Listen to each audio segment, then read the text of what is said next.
Alors, j'ai des petites choses dans mon cœur ce matin. Je n'ai pas forcément un message hyper structuré ou quoi que ce soit, mais je voulais un petit peu revenir sur les 2 semaines de jeûne et prière que nous avons suivies. Et pendant ce jeûne et prière, il y a des paroles qui sont revenues que je considère comme des paroles auxquelles nous pouvons vraiment travailler et nous accrocher pendant l'année qui vient. Amen. Alors, il y en a personne, ça va se développer avec le temps, mais aujourd'hui, je voudrais me concentrer particulièrement sur 2 de ces versets-là, même 3, je pense. Et nous allons commencer dans Jérémie 29:11. Jérémie 29:11, c'est un verset qui s'est particulièrement détaché pendant ce temps de jeûne et prière. Est-ce que quelqu'un a été béni pendant ce temps de jeûne et prière? Amen. Quelqu'un a été béni, alléluia. En tout cas, moi, j'ai été très, très bénie. Et vous savez, ce qui m'a béni le plus, c'est que quand tu as cette sécurité, que Dieu te donne une direction. Amen. Quand tu sais que tu n'es pas en train, comme dit mon mari, il y a ceux qui sont appelés, il y a ceux qui sont courageux. Hein? Les appelés, ils sont vraiment appelés par Dieu. Les courageux, c'est ceux qui décident de se lancer tout seuls. Amen. Quand tu es appelé par Dieu, Dieu donne toujours la direction. Alléluia. C'est un des signes.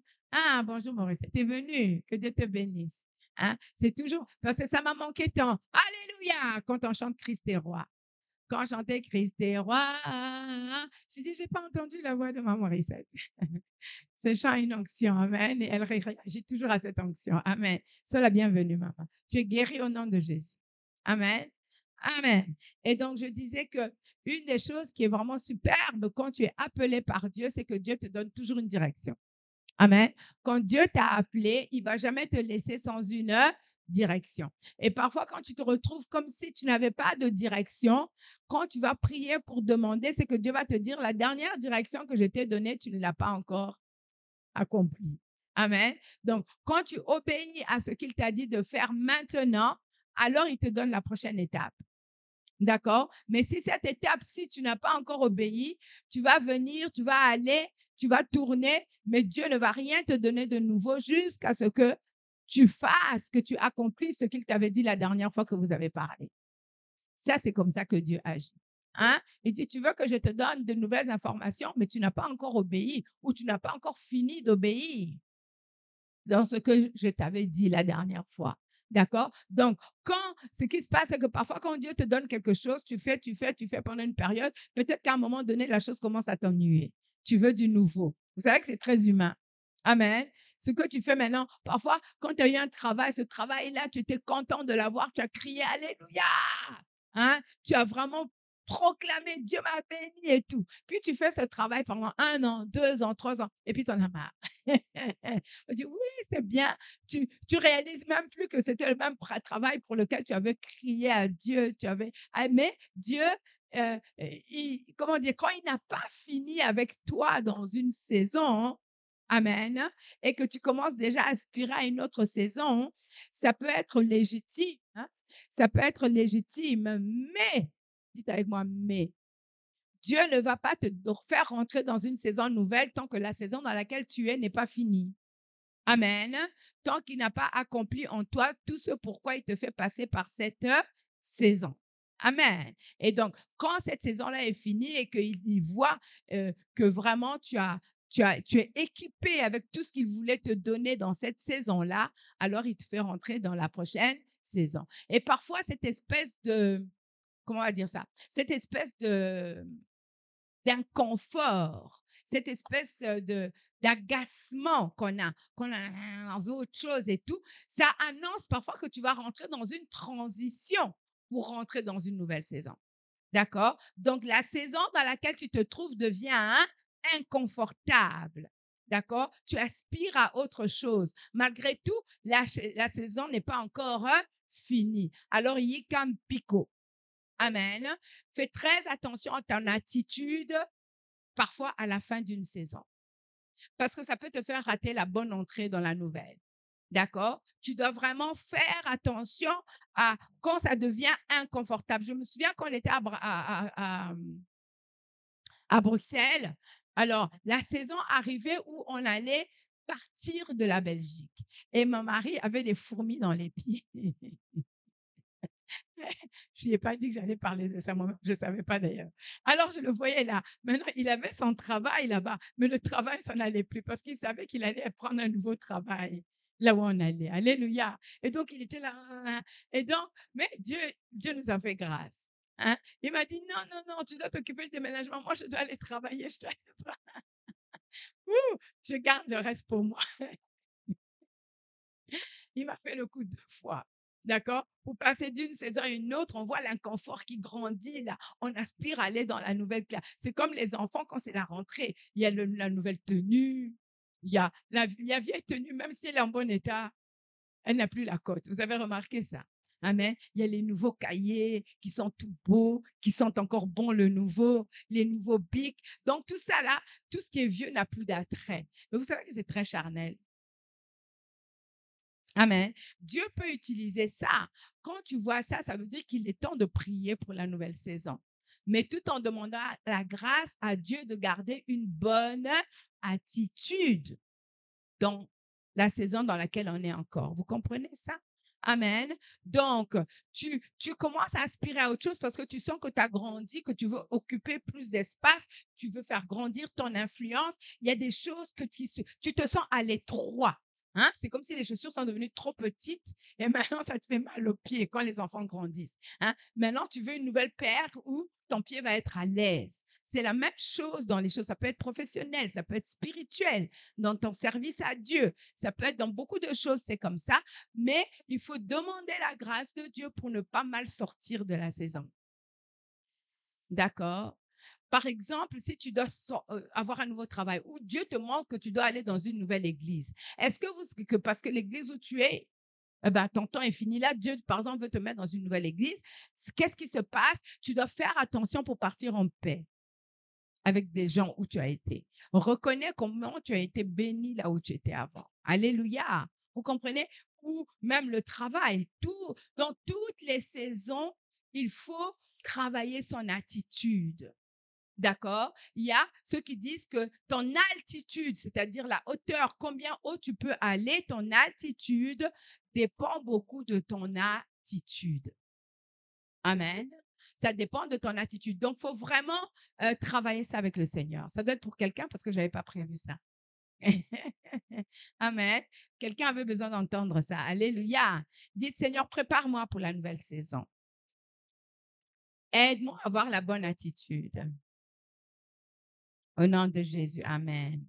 Amen. L'attitude de notre cœur a tout à voir avec notre altitude. Alléluia. Et donc, je reviens à mon passage de Jérémie 29 qui dit, le Seigneur dit, je connais moi les desseins que je forme à votre sujet, oracle de l'Éternel, desseins de paix et non de malheur, afin de vous donner un avenir fait d'espérance. Amen. Alors, ce passage-là, le peuple juif l'a reçu dans un moment d'épreuve, dans un moment de difficulté où tout le peuple avait été exilé à Babylone. Ils avaient été emmenés captifs et là-bas, ils étaient traités comme des esclaves. D'accord? Pourquoi? Parce qu'ils avaient eux-mêmes apporté ce jugement sur eux parce qu'ils n'avaient pas obéi au commandement de Dieu. Et ça avait laissé une ouverture pour le diable et ça avait laissé une ouverture pour le jugement de Dieu sur eux parce qu'ils n'avaient pas obéi à ce que Dieu leur avait demandé. Alors, ils se sont mis dans les problèmes. Ils se sont mis dans les problèmes graves parce que l'empire babylonien est venu envahir leur pays et les a emmenés comme en esclavage, comme captifs de guerre, mais tout le peuple est parti là-bas. Il y a quelques-uns qui sont restés en arrière, dont le prophète Jérémie. D'accord? Mais la plupart sont partis là-bas en exil. C'est ainsi qu'on a appris les histoires de Daniel, les histoires de la reine Esther, de Mardoché. Tous ces gens, ce sont des gens qui ont passé leur vie là-bas en esclavage ou en tant que prisonniers de guerre, on va dire, dans une nation qui n'était pas la leur, alors que Dieu leur avait donné une nation à eux qui n'ont pas bien traité selon le Seigneur. Amen. Et alors, même dans ce cas où ils étaient sous le jugement de Dieu, nous constatons que ce peuple n'avait pas été abandonné par Dieu. Amen. Que Dieu avait toujours son regard sur le peuple. Vous savez pourquoi? Parce que Dieu avait fait des promesses à Abraham concernant ce peuple. Amen. Dieu avait fait des promesses à Abraham concernant ce peuple. Il avait dit que jamais il va abandonner la descendance d'Abraham. Alléluia. Il avait dit que jamais il va abandonner la descendance d'Abraham, d'Isaac et de Jacob. Donc, Dieu était un Dieu d'alliance, un Dieu fidèle, malgré le fait qu'il avait permis que le jugement tombe sur le peuple à cause de leur propre mauvaise attitude. Dieu n'avait pas renoncé à son projet pour le peuple d'Israël. Alléluia. Et alors, qu'est-ce qu'il a dit? Il a parlé par le prophète Jérémie pour leur dire, voilà, malgré ce que vous avez fait contre moi et contre mes lois, je n'ai pas oublié mes promesses envers vous et envers vos pères. Hein? Le temps venu, ces promesses vont s'accomplir. Mais en attendant, dites avec moi en attendant. Là où vous êtes, je vous demande ceci. On va lire au verset 7. Il dit, recherchez la paix de la ville où je vous ai déporté et intercédez auprès de l'Éternel en sa faveur.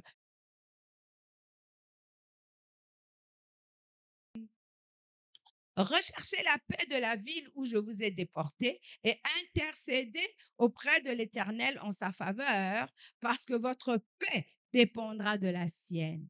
D'accord? Et ça rejoint ça rejoint le verset qu'on lit souvent pour prier pour le pays dans Timothée. Hein? Où il dit quoi? Il dit qu'il faut prier pour tous les hommes, prier d'abord pour ceux qui sont en autorité, pour que nous puissions mener une vie paisible et tranquille. Amen.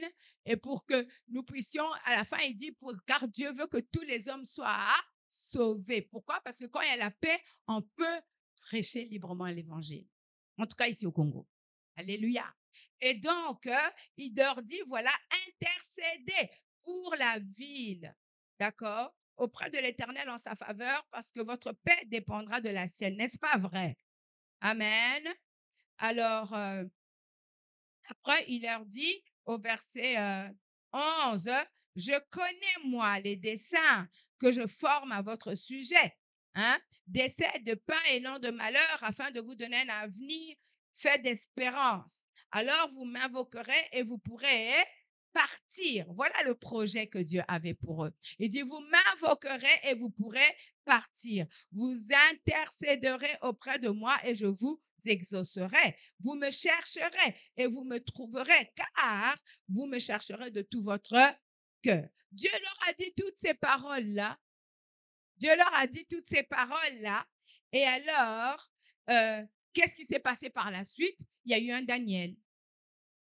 Amen. Il y a eu un Daniel qui a trouvé les promesses que Dieu avait faites à travers le prophète Jérémie, qui leur avait dit, vous allez quitter. Il y a des gens qui disaient, non, c'est pas vrai. Il y a des faux prophètes qui s'étaient levés pour dire que Israël allait gagner contre Babylone et qu'il fallait résister, alors que Dieu avait dit à travers Jérémie, ne résistez même pas, parce que je ne vais pas être avec vous dans ce combat-là.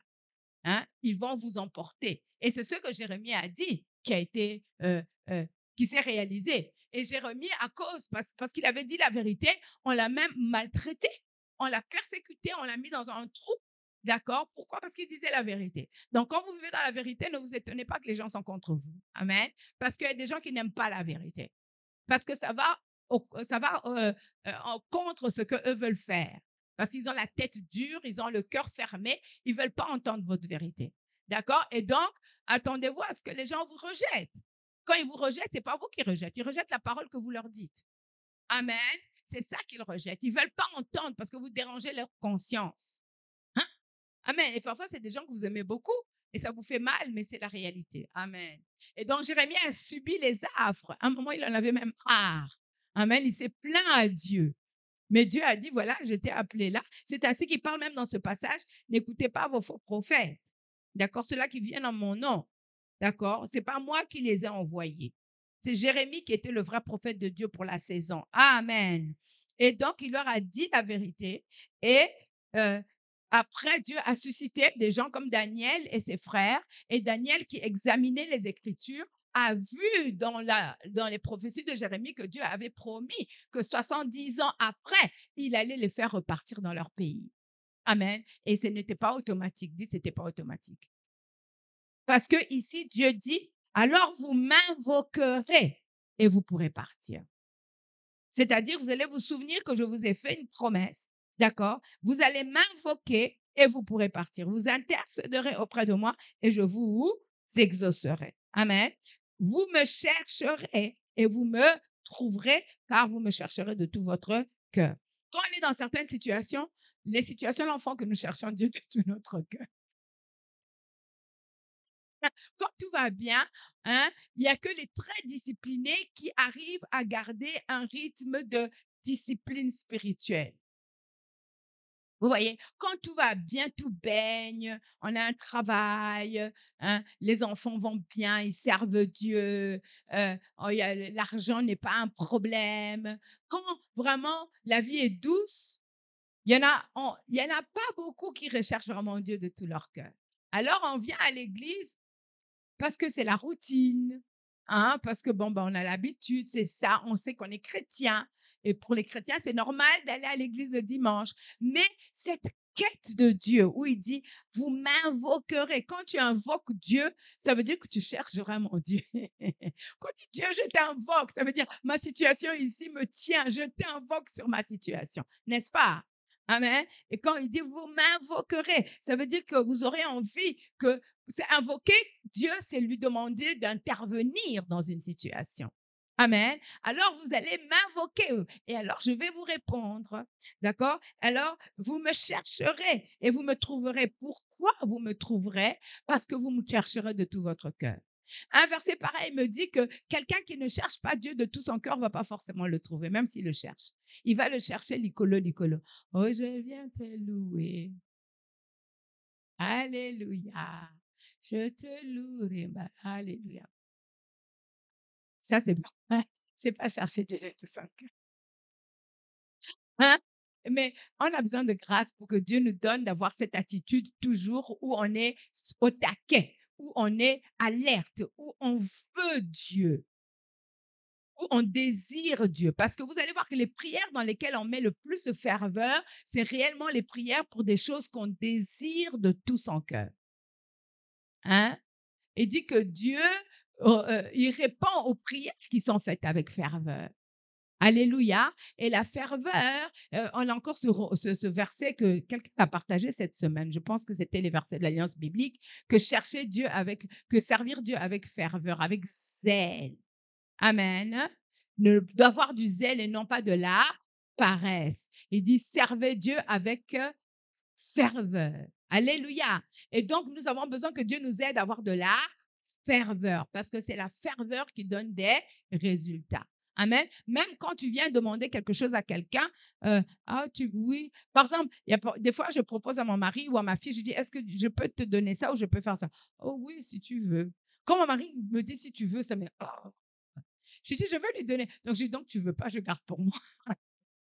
Amen. Tu veux donner à quelqu'un, quand tu lui apportes même un cadeau, tu vois que tout s'illumine. Ah, c'est super. Quand quelqu'un fait ça, tu as encore envie de lui faire des cadeaux. Hein? Tu vois qu'il est reconnaissant. Hein? J'ai une de mes belles-sœurs à Bruxelles. Vous savez, quand je vais à Bruxelles, j'essaie de voir qu'est-ce que je peux apporter aux gens. Parfois, les gens ont tout. Qu'est-ce que tu vas lui apporter? Tu vois, non, les gens ont tout. Par exemple, moi, je sais que parmi vous, il y en a qui se demandent, mais pasteur, qu'est-ce que je vais lui donner? On dirait qu'elle a tout. Faut pas penser comme ça. Hein? Est-ce que je me trompe? J'ai trahi les pensées des gens ici. Hein? Faut pas penser comme ça. Fais des cadeaux à ton pasteur. Hein? Même si je les aime pas beaucoup, tes cadeaux, c'est pas grave. Mais fais un cadeau à ton pasteur parce que ça va te bénir. Amen. Parce que la Bible dit de partager tes biens matériels avec la personne qui te bénit spirituellement. Hmm? C'est correct de le faire et Dieu va t'honorer. Amen.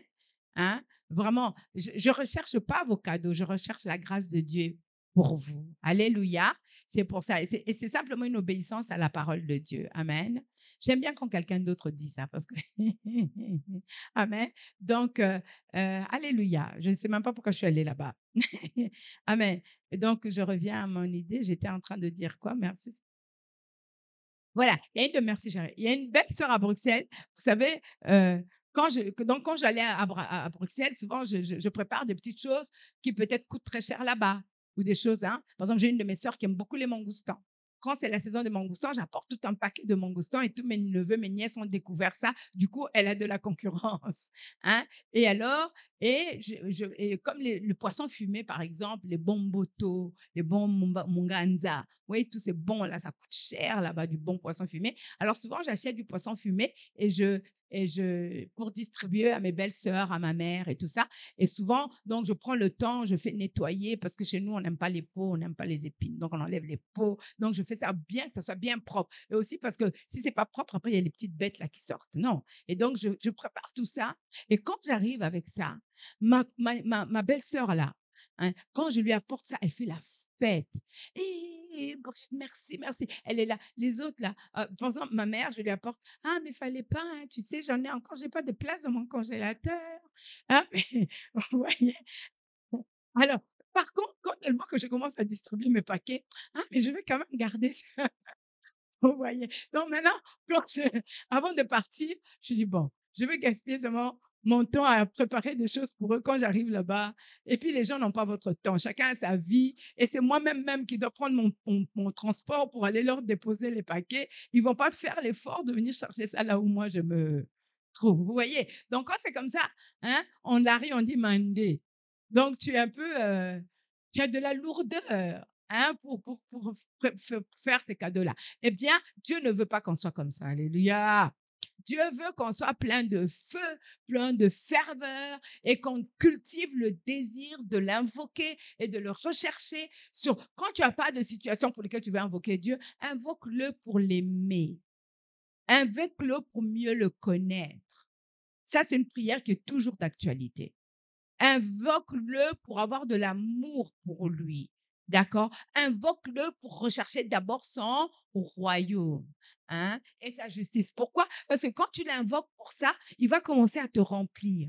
Et quand il va te remplir, ça sera facile de donner aux autres. Parce que les autres tu n'auras même pas d'effort. Ils vont boire et manger de ce qui déborde de toi. Hein? Si moi, votre pasteur, je suis comme ça, eh bien, ce qui va sortir de moi, c'est ce qui déborde de ma relation avec le Seigneur. Et quand ce qui déborde vient, ça vous remplit, vous, de vie. Vous comprenez, non? C'est pas simplement de la doctrine ou des principes ou des pensées philosophiques, mais c'est la vie, c'est Dieu lui-même. Donc, c'est comme si je vous donne des morceaux de Dieu lui-même.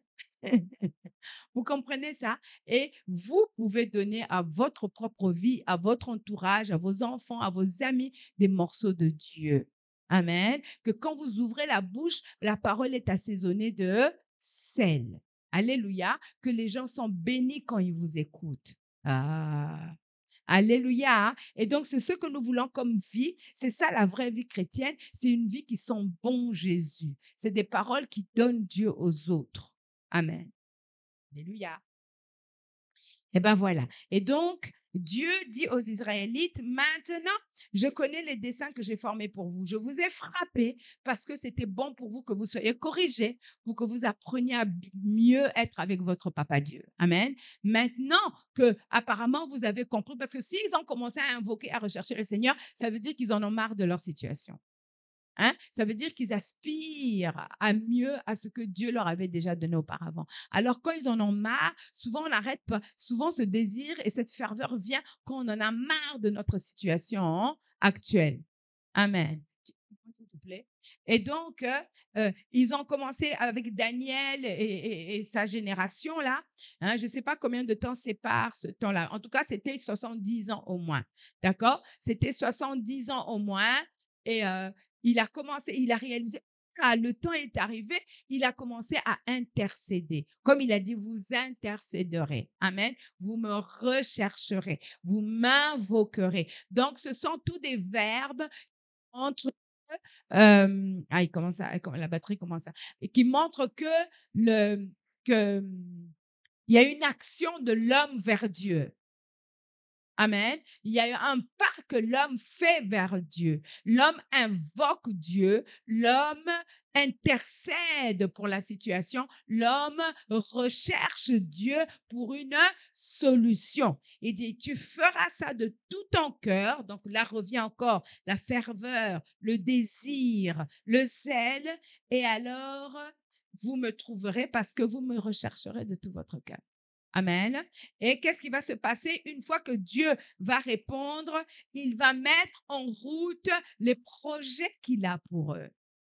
D'accord? Parce qu'ils ont fait cette démarche-là, ils ont reconnu leur situation, ils ont fait cette démarche. Alors, maintenant, vous savez, c'est comme le jeu d'échecs, d'accord? L'homme a fait un pas, d'accord? Il a bougé un pion. Alléluia. Et maintenant, Dieu a vu, ah, ah, ce pion-là est à la bonne place. Maintenant, moi, je vais bouger dans le sens de l'homme. Ah, je vais bouger dans le sens où il m'a demandé. Amen. Et ça s'est passé pour le peuple d'Israël. Ça s'est passé parce que, qu'est-ce qui s'est passé? Il y a eu un empereur qui a été favorable aux Juifs et qui les a laissés repartir. En plus, dans la paix. Il n'y a pas eu de guerre, il n'y a pas eu. Ils ont même aidé d'abord à reconstruire le temple. Donc, Dieu les a disposés en faveur des Juifs et avec leurs propres finances, ils ont aidé à reconstruire le temple et ils ont rendu tout ce qui appartenait au temple. Donc, Dieu a opéré une restauration de sa relation avec le peuple. Vous voyez? Alléluia. C'est quelque chose, hein? Ça s'appelle connaître Dieu. Thank you, Jesus. Thank you, Jesus. Thank you, Jesus. Thank you, Father. Merci, Seigneur. Merci au nom de Jésus. Que la gloire te revienne à toi. Tu es le Dieu glorieux qui te révèle au travers de ta parole et de ton esprit. Amen. Gloire à Dieu. Alors, vous allez nous dire, mais en quoi ça nous concerne, nous? Ça nous concerne, nous aussi, parce que c'est nous le peuple de Dieu. Amen. Et Dieu te dit à toi qui es dans une situation où tu as l'impression que ça fait longtemps que tu es dans cette situation. Tu as l'impression que ça fait longtemps que tu restes dans la même situation. D'accord? Que c'est une situation pas facile. Ça peut être une situation familiale, ça peut être euh, euh, une situation financière, ça peut être une situation spirituelle où tu as l'impression que tu es nulle part et qu'il y a longtemps que tu es dans nulle part, que tu es comme dans un désert, que tu tournes en rond. Hein? Dieu te dit, j'ai pour toi des bons projets, mon enfant. Ma fille, mon fils, j'ai pour toi des bons projets. Je n'ai pas pour toi des projets de malheur, j'ai pour toi des projets de bonheur. Je veux te donner un avenir et une espérance. Si tu en as marre d'être là où tu es, invoque-moi. Invoque-moi. Intercède. Recherche-moi de tout ton cœur. Alors tu vas me trouver. Et il dit quoi? Alors, il dit, attendez, il dit, je me laisserai trouver par vous. Alors vous pourrez partir. Alors vous pourrez quitter cette situation.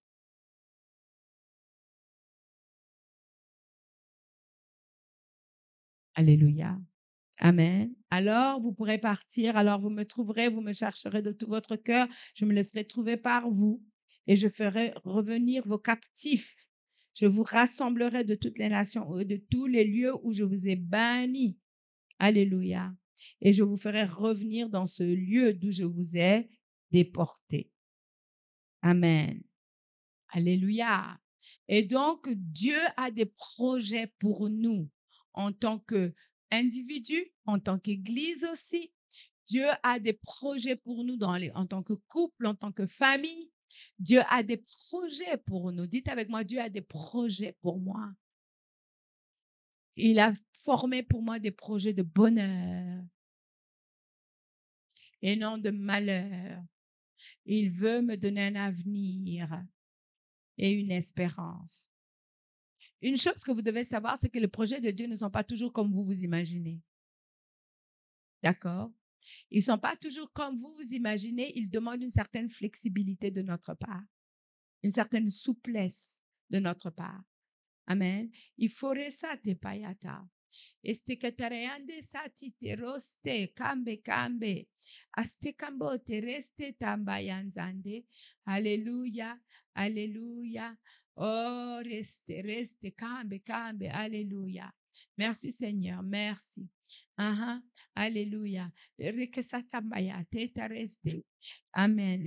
J'entends cette parole. Ne crains pas, petit troupeau, car ton Dieu a trouvé bon de te donner les clés du royaume.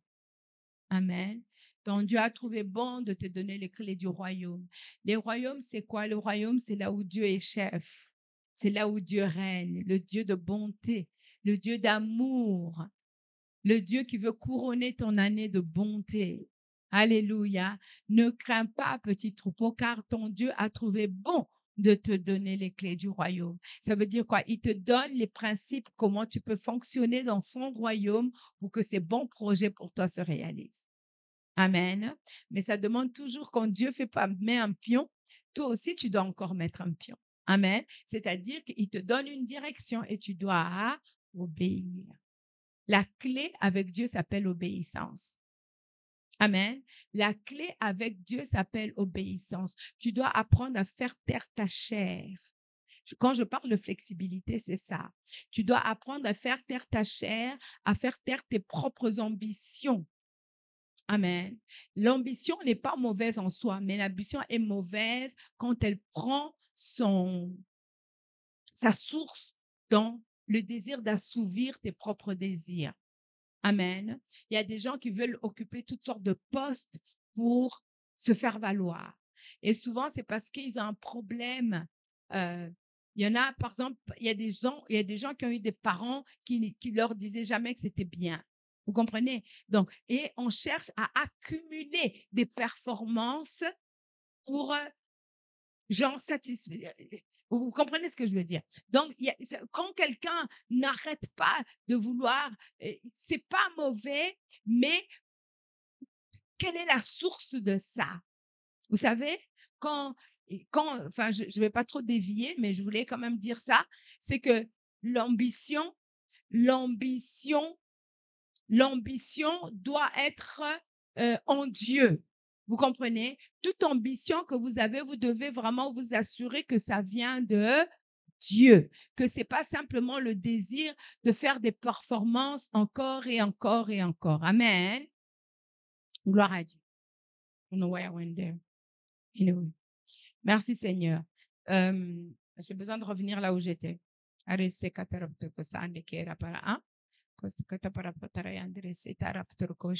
vous laissez pas distraire, restez avec moi. Merci Seigneur. Alléluia. Amen, amen. Donc, cette année, une des choses que nous allons faire, c'est méditer de ce verset-là, parce que c'est un des versets que Dieu nous a donné. Amen. C'est un des versets que Dieu nous a donné. Il y a les autres versets et ça va commencer. Donc, c'est un peu, ça c'est pour les gens de la com que je dis ça. Ça va être un peu des enseignements par rapport à la fin de l'année et à l'année prochaine. D'accord? Donc, ça va être des enseignements qui vont un peu s'emboîter les uns dans les autres et qui vont nous donner une direction pour l'année 2025, mais aussi pour comment nous allons finir notre année 2024. Amen. Et à ce sujet, je voudrais voir mes leaders, je voudrais vous voir, ça ne va pas prendre plus que 15 minutes tout à l'heure, d'accord, après le culte. Amen. On va passer 15 minutes ensemble, je voudrais parler avec vous de ça. Et donc, L'autre passage que je voulais partager, c'est un passage qu'on a eu il y a 2 jours à la prière. C'est un beau verset, alléluia. Je voulais vous le partager pour vous encourager. C'est les psaumes que mon mari a envoyés sur le groupe. Et il y avait notamment le psaume 65, si je me rappelle bien.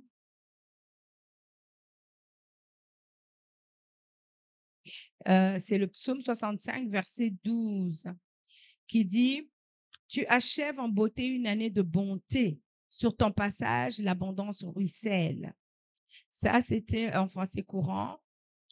Et alors, en parole vivante, c'était « Tu as couronné l'année de tes bienfaits généreux, tes pas versent l'abondance. » Mais il y avait une autre version que j'aimais encore plus. Je me demande si ce n'était pas le semeur. Vous pouvez me lire dans la version seconde. Qu'est-ce qu'elle dit, la version seconde, pour le verset 12? Elle dit quoi? Donne ton micro, Yaya. Donne ton micro à quelqu'un. Hein? Elle dit quoi? La version seconde, elle dit quoi? 65, 12. 65, 12. Tu couronnes l'année de tes biens Et tes pas versent l'abondance. Et tes pas versent l'abondance. C'est que tu achèves en beauté une année de bonté. Sur ton passage, l'abondance ruisselle. Donc, il y avait une version qui était vraiment, hein?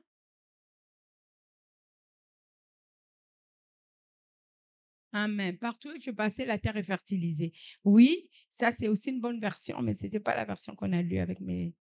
Mais en tout cas, vous voyez, c'est un passage qui nous a touchés parce que il est en train de nous dire que Dieu veut nous faire du bien. Amen. Il veut couronner l'année de ses bontés et partout où Dieu est, il y a l'abondance.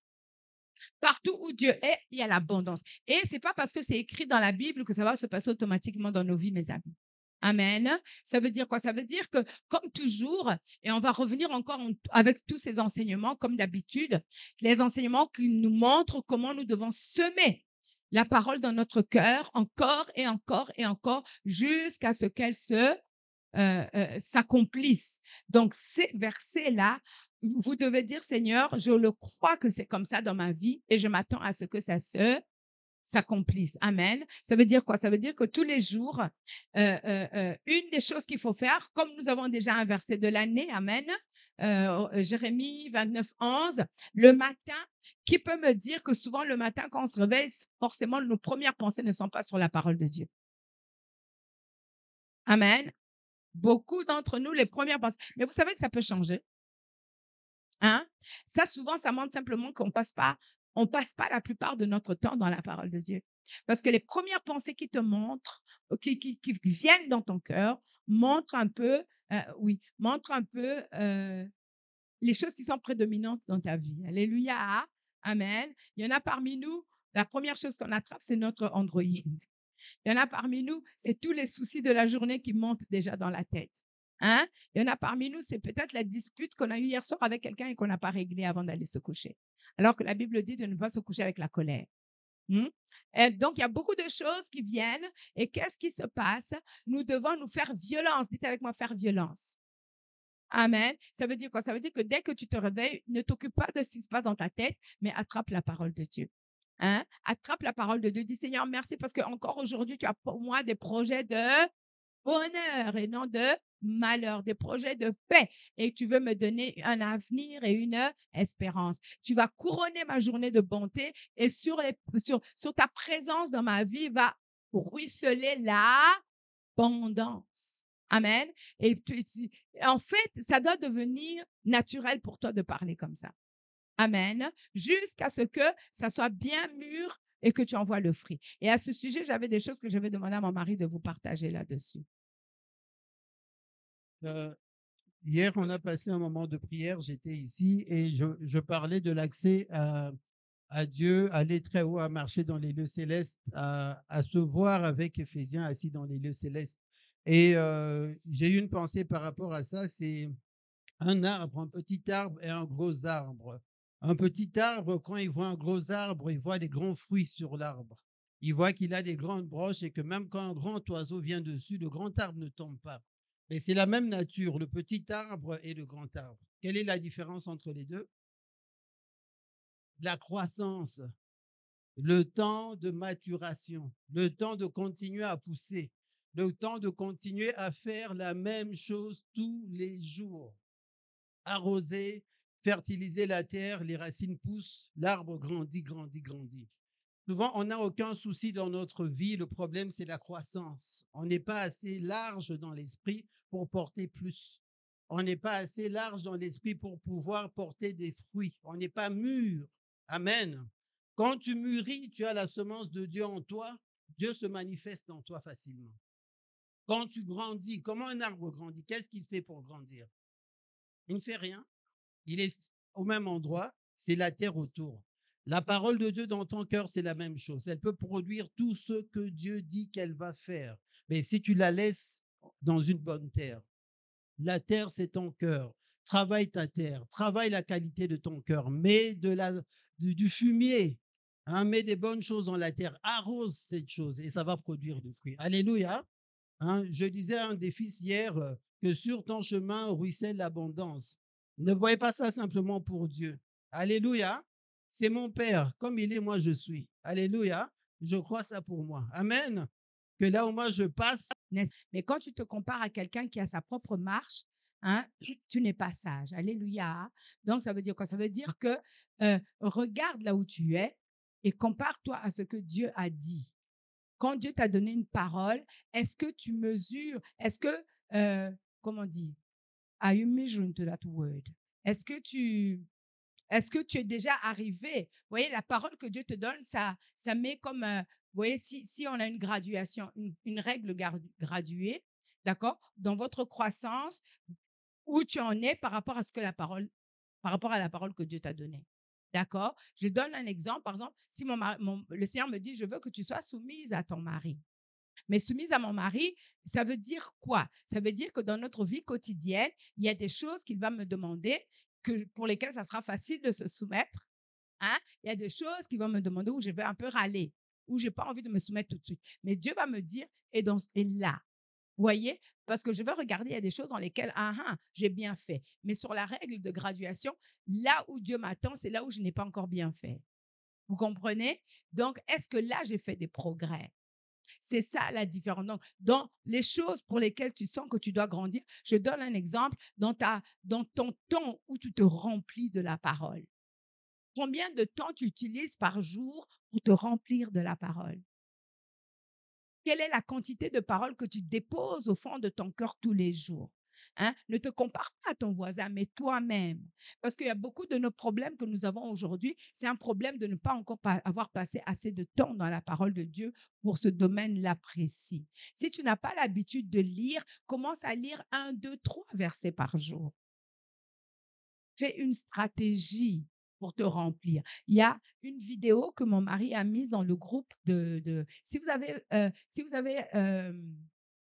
WhatsApp, que vous êtes de l'église et que vous n'êtes pas dans le groupe, il faut me le dire, d'accord? Tout ce qu'on met dans le groupe, c'est pas juste pour décorer le groupe, c'est pour vous bénéficier. Amen. Donc, il y a une vidéo qu'il a mise là, c'était la conférence Grâce et foi de Andrew Womack. D'accord? Et donc, si c'est vrai qu'il y a tout ce qu'ils partagent à propos, l'introduction à propos de leur ministère dans la francophonie, vous pouvez sauter tout ça et vous allez à la minute 42. Si vous allez à la minute 42, le message commence là-bas. Je ne peux pas vous dire combien de fois j'ai déjà écouté ce message. Et pourtant, c'est moi qui vous prêche à vous. Vous comprenez ce que je veux dire? J'ai écouté ce message. Mon mari m'a entendu l'écouter pendant que je suis dans la salle de bain, pendant que je suis dans la cuisine, pendant que je suis occupée. Je mets la vidéo, d'accord? Ça vaut la peine de sacrifier quelques centaines de francs pour se mettre un forfait Internet pour écouter. Si vous avez la mentalité de pauvreté, vous n'allez pas dépenser là où ça va vous aider. Tu ne peux pas prétendre aller à un niveau supérieur si tu as peur de te payer des crédits et que tu n'auras pas de quoi manger après. Je parle à quelqu'un. Quand je n'avais pas d'argent, que j'étais ménagère et étudiante, je faisais des ménages chez les gens pour gagner ma vie et payer mon loyer, payer mon transport. Je mangeais des spaghettis ou des œufs que je cassais dans les spaghettis ou les pommes de terre, qui étaient les choses les moins chères, pour pouvoir m'acheter des livres, pour avoir la connaissance. Si tu n'es pas prêt à sacrifier ça, tu n'es pas prêt à grandir. Si c'est toujours pesanga et tu espères que quelqu'un va te donner quelque chose, tu n'as pas encore compris. Qu'est-ce que tu es prêt à payer toi-même comme prix? Si tu sais qu'un forfait, hein, moi je vois par exemple 2000 francs, c'est peut-être beaucoup, mais il y a des forfaits moins chers que ça, non, Yaya? Hein, où tu peux écouter même un message par jour. Et quand tu écoutes, tu prends des notes. Et la plupart des messages ont même des transcriptions maintenant. Hein. J'ai découvert que sur Internet, sur l'ordinateur, tu peux copier-coller ces transcriptions. Pas sur le téléphone, mais sur les ordinateurs, tu peux copier-coller et retravailler le texte. Et tu as tout un message qui t'enseigne des vérités qui vont te permettre de propulser ta vie vers le haut. Vous comprenez? Parce que l'extérieur ne changera pas tant que l'intérieur n'aura pas changé. C'est comme ça que ça marche. hein. Par exemple, moi, je me souviens quand je vous donne un truc là, quand j'étais, encore, étudiante ou même après mes études, j'ai dû rester au chômage un certain temps. Qu'est-ce qui s'est passé? Heu, le Seigneur me disait: «Je veux que tu déménages» et quand le Seigneur me demandait de déménager, il me demandait de prendre une maison plus belle. Il me demandait de prendre une maison plus grande. Je disais: «Mais je vais payer ça avec quoi?» C'était plus cher, hein, et souvent c'était dans un meilleur quartier, hein. Mais Dieu m'a toujours conduit dans mes déménagements, d'accord? Et donc je me mettais à déménager. Je cherchais une maison pour laquelle qui était plus chère, mais pour laquelle mon salaire n'avait pas changé. Mais quand je trouvais la maison patatras boum boum, il y avait un nouveau travail qui me payait mieux ou il y avait une promotion. C'était le pas de foi. Mais comment je savais que j'allais déménager? C'était Dieu qui me disait ça à l'intérieur. Et j'avais parfois du travail, parfois pas. Et alors, qu'est-ce qui se passe? Dieu m'avait conduit à louer un grand appartement qui était joli, celui de Jette. Voilà, il faut investir dans la parole. Et alors, quand Dieu, voilà, merci, je reviens à mon idée. Quand j'ai eu cet appartement, c'était un appartement avec un grand salon beau, avec les parquets en bois. C'était joli, avec des grandes fenêtres. Et il y avait beaucoup de lumière du jour qui rentrait là-dedans. Et en Europe, c'est important parce qu'il fait nuit très tôt en hiver. D'accord? Et alors, mais j'avais pas vraiment, j'avais mes vieux meubles là, hein, qui étaient un peu étriqués. Et alors, un jour, je me promenais dans un quartier de Bruxelles et je vois, vous savez, il y a beaucoup de grands dépôts qui vendent, par exemple, des meubles d'occasion, mais des meubles en bon état. Ici, on appelle ça occasion d'Europe, mais là-bas, c'est pas occasion d'Europe, c'est voilà.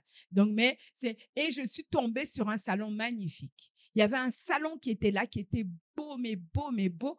Et alors, j'ai vu le prix. Je dis, ah, et puis j'ai commencé à compter. Oui, non.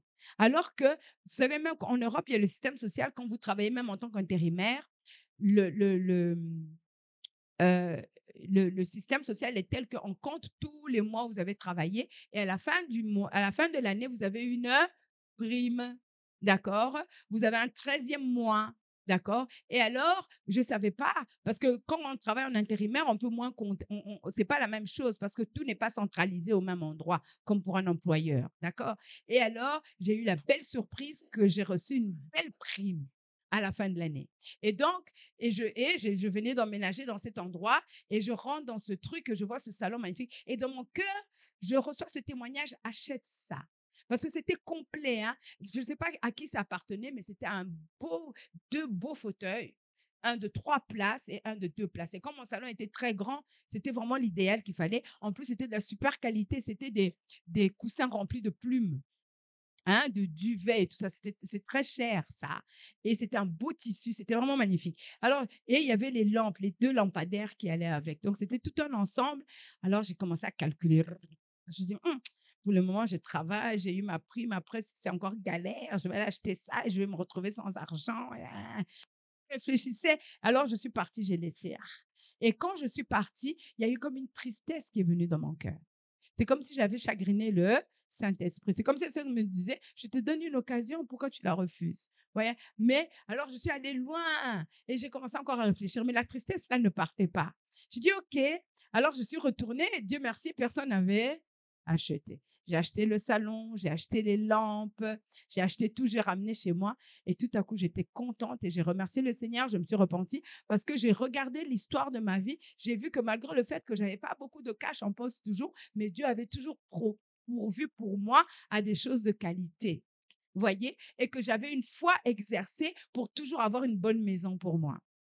Vous voyez? Et donc vraiment, comment je vais vous dire ça? C'est la vie avec Dieu, c'est la marche au quotidien, c'est la conduite du Saint-Esprit. Je ne suis pas meilleure que vous, j'ai été rachetée comme vous et Dieu veut la même chose pour chacun d'entre nous. Là, c'est à la gauche. Donc, il faut pas, il faut casser les moules de pensée. Mais si je dépense autant, comment je vais m'en sortir? Il faut casser ça. Il faut commencer à dire quand ça vient. Vous voyez, parfois même quand on veut donner, tout à coup on a peur. Vous connaissez ça? Il y a comme où on va acheter quelque chose et quand on va au marché, on va toujours vers les moins chers. Hein? J'avais une ménagère qui, quand elle va au marché, elle m'apporte des fruits. Parmi les fruits, il y en a qui ne sont pas de bonne qualité. Je lui dis, écoute, il ne faut pas acheter des choses comme ça avec mon argent. Quand je donne mon argent, je veux des choses de bonne qualité. D'accord? Je lui dis, pourquoi? Parce qu'elle avait l'habitude d'acheter comme ça pour elle, d'aller vers des choses pas chères pour être sûre de ne pas dépenser. Je lui dis, moi, j'aime les bons fruits. faut m'acheter des choses de bonne qualité. J'ai dû l'éduquer un peu. Vous comprenez? Hein? Qu'est-ce qui se passe? Il faut commencer à croire Dieu que vous méritez d'avoir des choses de bonne qualité. Il faut commencer à croire Dieu que le meilleur est pour vous, pas pour les enfants du diable. C'est Dieu qui a créé ces choses-là. Et c'est pour nous qu'il les a créées. Et si tu ne veux pas les acheter cher, plante-les dans ta parcelle. Plante-les chez toi. Mais ne te prive pas parce que tu ne veux pas dépenser 100 francs en plus. Vous comprenez? Il faut commencer à parler avec ta bouche quand tu dis, mon Dieu pourvoit à tous mes besoins selon sa richesse avec gloire. Ne compte pas sur ton salaire pour ça. Compte sur ce que tu as dit, c'est-à-dire que c'est Dieu.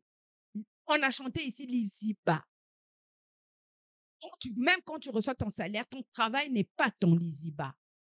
Dieu est ton lisiba. Il se trouve qu'il a utilisé le salaire pour te donner, mais il peut utiliser d'autres choses à côté. Donc, ça veut dire quoi? Ça veut dire qu'il faut commencer à ouvrir la pensée. Vous comprenez? Dieu a pour nous des projets de bonheur et non de... Dieu a pour nous le projet que nous soyons prospères et pas pauvres. Parce que dans l'esprit, nous le sommes déjà. Dans l'esprit, nous sommes déjà. Maintenant, ça va peut-être demander qu'on change certaines de nos habitudes. Peut-être que Dieu va te dire, fais telle formation. Peut-être que Dieu va te dire, fais tel petit commerce. Peut-être que Dieu, je ne sais pas comment Dieu va te parler à toi. Moi, je ne sais pas. Toi non plus, tu ne sais pas. Mais ne cherche pas à savoir. D'abord, mets la parole dans ton cœur.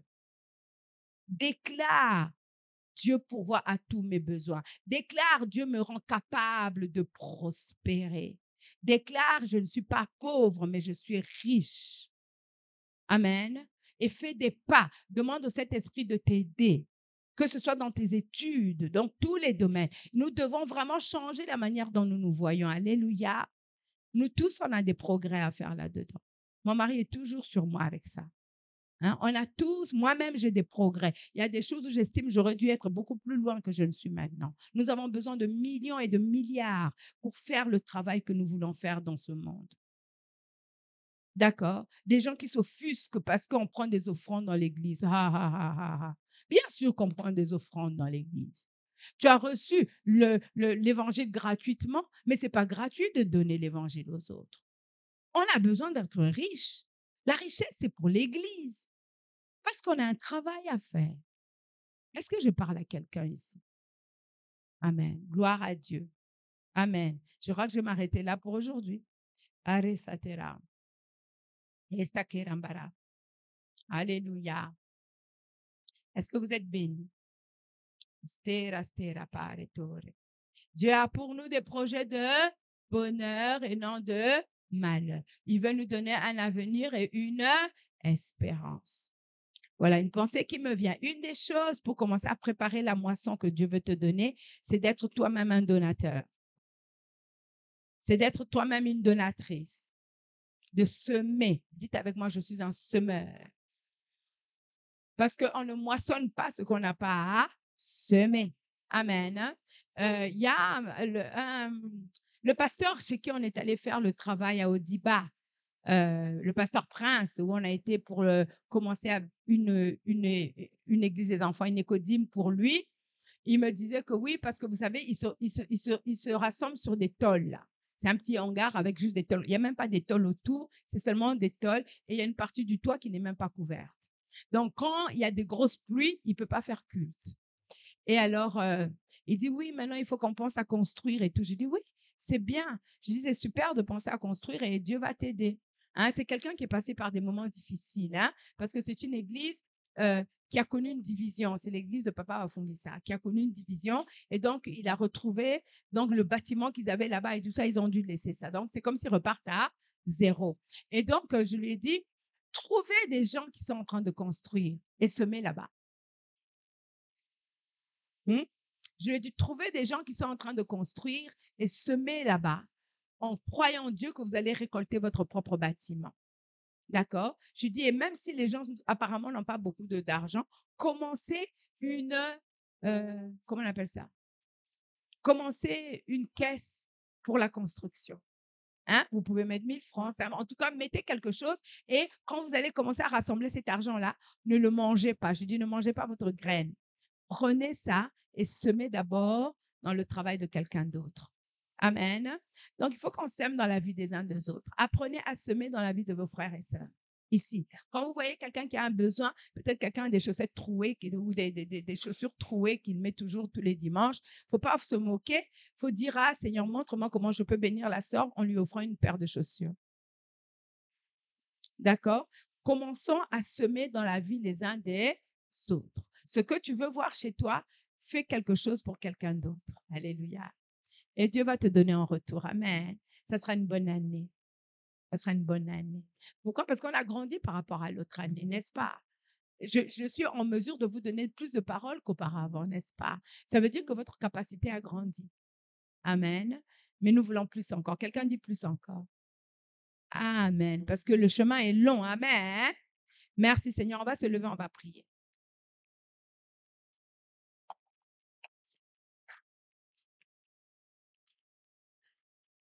Est-ce que quelqu'un est encouragé ce matin? Est-ce que quelqu'un voit que 2025 sera lumineux? Ah, votre amen ne me convainc pas. Amen. Gloire à Dieu. Amen, amen. Père éternel, je te remercie pour ce temps. Merci pour le privilège de nourrir tes brebis. Seigneur, je ne prends pas ça à la légère. Je te remercie pour ta grâce sur ma vie. Je te remercie pour ta générosité, pour ta patience, pour ton indulgence. Merci, Seigneur.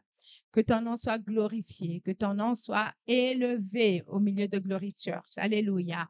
Amen. Dites à Dieu ce que vous voulez. Dites, Seigneur, aide-moi. Seigneur, aide-moi à vivre la fin de cette année et à vivre toute l'année prochaine à la lumière de ta parole. Mais pas n'importe quelle parole, mais la parole Réma que tu parles à mon cœur. La parole que tu m'adresses avec un esprit de sagesse et de révélation pour que je puisse grandir, pour que je puisse changer, pour que je puisse aller plus haut, plus loin avec toi. J'ai besoin de toi, Seigneur. Viens m'aider là où je suis. Et vous n'êtes jamais assez loin que Dieu ne peut pas vous rattraper. Amen. Vous n'êtes jamais assez loin que Dieu ne peut pas vous rattraper. Tant que vous êtes sur la terre, il y a une espérance pour vous. Amen, amen. Alléluia. Remplis-nous de toi, Seigneur. Remplis-nous de désir pour toi, de ferveur, de soif, de faim pour ta parole, pour ton esprit. Seigneur, que la vie éternelle soit une réalité dans notre quotidien, c'est-à-dire la connaissance de Dieu et la connaissance de Jésus-Christ. Nous te le demandons au nom de Jésus. Merci Seigneur de bénir chaque personne ici et chaque famille représentée. Merci de bénir tous nos frères et sœurs qui travaillent avec les enfants là-bas dehors. Merci Seigneur de nous parler individuellement pendant cette semaine. Merci de te manifester à chacun, que chacun expérimente ton amour et te connaisse personnellement. Je te le demande au nom de Jésus. Bénis ton peuple, bénis-nous, Seigneur, en nous aidant à mieux te connaître, à grandir notre intimité avec toi, Seigneur, parce que tu nous donnes la capacité de te connaître et tu nous donnes la capacité de prospérer dans toutes nos voies. Nous le croyons et nous le recevons maintenant au nom de Jésus. Amen. Amen. Que Dieu soit loué. Amen. Si tu as encore des paroles à dire à Dieu, dis-lui toi-même. Amen. Amen. Que le nom du Seigneur soit loué à jamais. Amen. Amen. Amen. Gloire à Dieu. Vous êtes bénis. Amen. Amen. Alléluia.